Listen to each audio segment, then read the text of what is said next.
2024ರ T20 ವಿಶ್ವಕಪ್ champions 2026ರಲ್ಲಿ ಭಾರತದಲ್ಲೇ trophy winners. T20 ಫಾರ್ಮ್ಯಾಟ್ನಲ್ಲಿ ಭಾರತವೇ ಬಾಸ್ ಅನ್ನೋದು ಎಲ್ಲರಿಗೂ ಕೂಡ ಗೊತ್ತಿರೋದೆ. ಆದರೆ ಈಗ ವಿಶ್ವ ಚಾಂಪಿಯನ್ ಟೀಮ್ ಇಂಡಿಯಾ ತಂಡ ಕ್ರಿಕೆಟ್ನಲ್ಲಿ ಅಂಬೆಗಾಲಿಡ್ತಾ ಇರುವಂಥ ಐರ್ಲೆಂಡ್ ವಿರುದ್ಧ ಸೋಲು ಕಂಡಿದ್ದಾರೆ. ಶುಕ್ರವಾರದ ಪಂದ್ಯದ ಸೋಲು ಹಲವು ಪ್ರಶ್ನೆಗಳನ್ನು ಹುಟ್ಟುಹಾಕಿದೆ. ಯಾಕಂದರೆ ಜುಲೈ 1ರಿಂದ ಇಂಗ್ಲೆಂಡ್ ವಿರುದ್ಧ 5 ಪಂದ್ಯಗಳ ಟಿ20 ಸರಣಿ ಸ್ಟಾರ್ಟ್ ಆಗುತ್ತೆ. ಆಂಗ್ಲರ ನಾಡಿನ ಸರಣಿ ಎಷ್ಟು ಚಾಲೆಂಜಿಂಗ್ ಆಗಿರುತ್ತೆ. ಶ್ರೇಯಸ್ ಅಯ್ಯರ್ ಮುಂದಿರುವಂಥ ಟಾಸ್ಕ್ ಏನು? ಗೌತಮ್ ಗಂಭೀರ್ಗೂ ಕೂಡ ಬ್ಯಾಕ್ ಫೈರ್ ಆಗುತ್ತಾ? ಈ ಬಗ್ಗೆ ಹೇಳ್ತೇನೆ. ನಾನು ಶಾಂತ. ನೀವು ಸುದ್ದಿಯಾನದ ಸಬ್ಸ್ಕ್ರೈಬರ್ ಆಗೋದಕ್ಕೆ ಮರಿಬೇಡಿ. ಐರ್ಲೆಂಡ್ ವಿರುದ್ಧದ 20 ವರ್ಷಗಳ ಭಾರತದ ಪಾರುಪತ್ಯ ಅಂತ್ಯವಾಗಿದೆ. ಕ್ರಿಕೆಟ್ ಇತಿಹಾಸದಲ್ಲೇ for the first time Irish ಪಡೆ ಟೀಮ್ ಇಂಡಿಯಾ ವಿರುದ್ಧ ಟಿ20 ಮ್ಯಾಚ್ ಗೆದ್ದಿದೆ. ಕಳೆದ 10 ಪಂದ್ಯಗಳಲ್ಲಿ ಒಮ್ಮೆಯೂ ಕೂಡ ಭಾರತ ಐರ್ಲೆಂಡ್ ವಿರುದ್ಧ ಸೋತೇ ಇರಲಿಲ್ಲ. ಆದರೆ 11ನೇ ಮ್ಯಾಚಲ್ಲಿ ಭಾರತದ ವಿಜಯ ಯಾತ್ರೆಗೆ ಬ್ರೇಕ್ ಬಿದ್ದಿದೆ. ಈ ಗೆಲುವಿನೊಂದಿಗೆ ಐರಿಷ್ ಪಡೆ ಇದೇ ಮೊದಲ ಬಾರಿಗೆ ಭಾರತ ವಿರುದ್ಧ ಸರಣಿ ಗೆಲ್ಲದೆ ಇದ್ದರೂ ಕೂಡ ಸೋಲಕ್ಕಂತೂ ಸಾಧ್ಯನೇ ಇಲ್ಲ. ಯಾಕಂದರೆ ಈ ಸರಣಿಯಲ್ಲಿ ಇದ್ದದ್ದೇ 2 ಪಂದ್ಯಗಳು. ಸೊ ಭಾರತ 2ನೇ ಪಂದ್ಯದಲ್ಲಿ ಗೆದ್ದರೂ ಕೂಡ ಸರಣಿ ಸಮಬಲ ಆಗುತ್ತೆ. ಸೊ ಇಲ್ಲದಿದ್ದರೆ ಐರಿಷ್ ಪಡೆ ಏನಾದರೂ ಗೆದ್ದರೆ ಐರಿಷ್ ತಂಡ ಸರಣಿಯನ್ನು ಕೈವಶ ಮಾಡಿಕೊಳ್ಳುತ್ತೆ.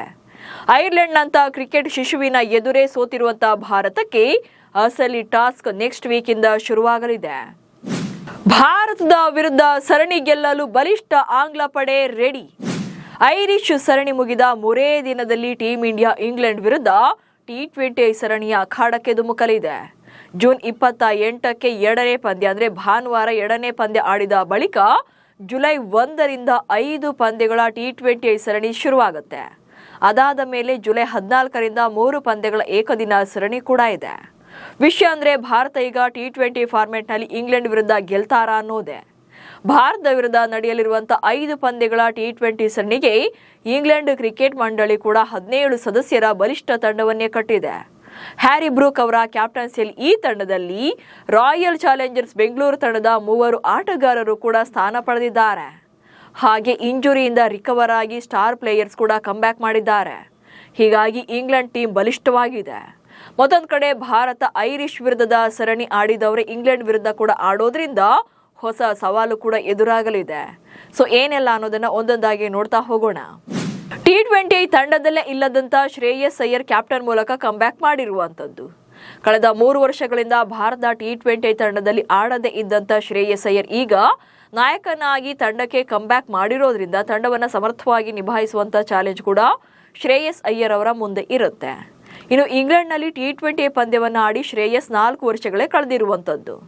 ಸೊ ಭಾರತ ಪರ ಟಿ20 ಪಂದ್ಯವನ್ನು ಇಂಗ್ಲೆಂಡ್ನಲ್ಲಿ ಶ್ರೇಯಸ್ ಅಯ್ಯರ್ ಆಡಿ 4 ವರ್ಷಗಳೇ ಕಳೆದಿದೆ. ಸೊ ಕೊನೆಯ ಬಾರಿಗೆ 2022ರ ಜುಲೈ 8ರಂದು ಕೊನೆಯ ಬಾರಿಗೆ ಟಿ20 ಪಂದ್ಯವನ್ನು ಆಡಿದ್ದು ಶ್ರೇಯಸ್ ಅಯ್ಯರ್ ಇಂಗ್ಲೆಂಡ್ನಲ್ಲಿ. ಈಗ 4 ವರ್ಷಗಳೇ ಕಳೆದಿದೆ. ಸೊ ಈಗ ಇಂಗ್ಲೆಂಡ್ನಲ್ಲಿ ಮತ್ತೆ ಟಿ20 ಫಾರ್ಮೆಟ್ನಲ್ಲಿ ಆಡುವಂಥ ಚಾಲೆಂಜ್ ಕೂಡ ಶ್ರೇಯಸ್ಗೆ ಇರುತ್ತೆ. ಜೊತೆಗೆ ತಂಡದಲ್ಲಿ ಮಿಡಲ್ ಆರ್ಡರ್ ಕಡೆಯಿಂದ ರನ್ಸ್ ಬರ್ತಾ ಇಲ್ಲ. ಜೊತೆಗೆ ಬೌಲಿಂಗ್ನಲ್ಲೂ ಕೂಡ ಪ್ಲೇಯರ್ಗಳು ದುಬಾರಿ ಆಗ್ತಾ ಇರುವಂಥದ್ದು.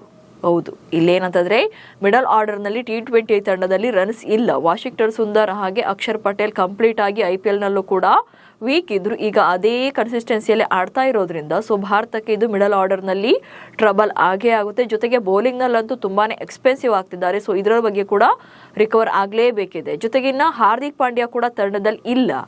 ಸೊ ಸ್ಟಾರ್ ಆಲ್ರೌಂಡರ್ ಆಗಿದ್ದಂಥ ಹಾರ್ದಿಕ್ ಪಾಂಡ್ಯ ಬ್ಯಾಟಿಂಗ್ ಹಾಗೆ ಬೌಲಿಂಗ್ ಎರಡರಲ್ಲೂ ಕೂಡ ಬಿಗ್ ಇಂಪ್ಯಾಕ್ಟ್ ಮಾಡುವಂಥ ಪ್ಲೇಯರ್. ಬಟ್ ಈ ಸಲ ಅವರು ಕೂಡ ತಂಡದಲ್ಲಿ ಇಲ್ಲದೆ ಇರೋದು ಹೊರೆ ಬೀಳುತ್ತೆ. ಇನ್ನು ಬಲಿಷ್ಠರ ಪಡೆಯನ್ನೇ ಕಣಕ್ಕಿಳಿಸೋಕೆ ರೆಡಿಯಾಗಿರುವಂಥ ಇಂಗ್ಲೆಂಡ್ ತಂಡ. ಒಂದು ಕಡೆ ಭಾರತ ಐರ್ಲೆಂಡ್ ವಿರುದ್ಧ ಸೋತು ನೆಕ್ಸ್ಟ್ ಕಂಬ್ಯಾಕ್ಗೆ ತಂತ್ರಗಳನ್ನು ಮಾಡ್ತಾ ಇದ್ರೆ, ಅತ್ತ ಬಲಿಷ್ಠರ ಪಡೆಯನ್ನೇ ಕಣಕ್ಕಿಳಿಸೋಕೆ ಇಂಗ್ಲೆಂಡ್ ತಂಡ ತಯಾರಿಯನ್ನು ಮಾಡಿಕೊಂಡಿದೆ. ಇನ್ನು ಹೆಡ್ ಕೋಚ್ ಆಗಿರುವಂಥ ಗೌತಮ್ ಗಂಭೀರ್ಗೂ ಕೂಡ ಇಂಗ್ಲೆಂಡ್ ಸರಣಿ ಪ್ರತಿಷ್ಠೆಯ ಪ್ರಶ್ನೆಯಾಗಲಿದೆ. ಯಾಕಂದರೆ ಹೆಡ್ ಕೋಚ್ ಆಗಿರುವಂಥ ಗೌತಮ್ ಗಂಭೀರ್ ಅವರೊಂದು ಕೋಚ್ ಅಡಿಯಲ್ಲಿ ಭಾರತ ಸಾಕಷ್ಟು ಏರಿಳಿತಗಳನ್ನು ಕಂಡಿದೆ, ಸಾಕಷ್ಟು ಐತಿಹಾಸಿಕ ಸೋಲುಗಳನ್ನು ಕಂಡಿದೆ. ಈಗ ಐರ್ಲೆಂಡ್ ವಿರುದ್ಧ ಕೂಡ ಇವರ ಕೋಚ್ ಅಡಿಯಲ್ಲೇ ಸೋತಿರುವಂಥದ್ದು. ಸೊ ಇದೊಂದು ಹೀನಾಯ ದಾಖಲೆ ಭಾರತಕ್ಕೆ. ಸೊ ಈಗ ಇಂಗ್ಲೆಂಡ್ ಸರಣಿಯನ್ನು ಗೆಲ್ಲೋದು ಕೂಡ ಅವರಿಗೆ ಒಂದು ರೀತಿಯಾಗಿ ಪ್ರತಿಷ್ಠೆಯಾಗುತ್ತೆ. ಸೊ ಐರ್ಲೆಂಡ್ ವಿರುದ್ಧ ಮೊದಲ ಪಂದ್ಯವನ್ನು ಸೋತ ಮೇಲೆ ಟೀಮ್ ಇಂಡಿಯಾ ಪ್ರದರ್ಶನದ ಬಗ್ಗೆ ಸಾಕಷ್ಟು ಟ್ರೋಲ್ಗಳು ಕೂಡ ಆಗಿವೆ. ಶ್ರೇಯಸ್ ಅಯ್ಯರ್ ಮತ್ತು ಗೌತಮ್ ಗಂಭೀರ್ ವಿರುದ್ಧ ಟೀಕೆಗಳು ಕೇಳಿ ಬರ್ತಾ ಇವೆ. ಆದರೆ ಭಾರತ ಐರ್ಲೆಂಡ್ ವಿರುದ್ಧ 2ನೇ ಪಂದ್ಯವನ್ನು ಗೆದ್ದರೂ ಕೂಡ ಇಂಗ್ಲೆಂಡ್ ವಿರುದ್ಧ ಗೆಲ್ಲೋದು ತುಂಬಾನೇ ಮುಖ್ಯವಾಗಲಿದೆ. ನಮಸ್ಕಾರ.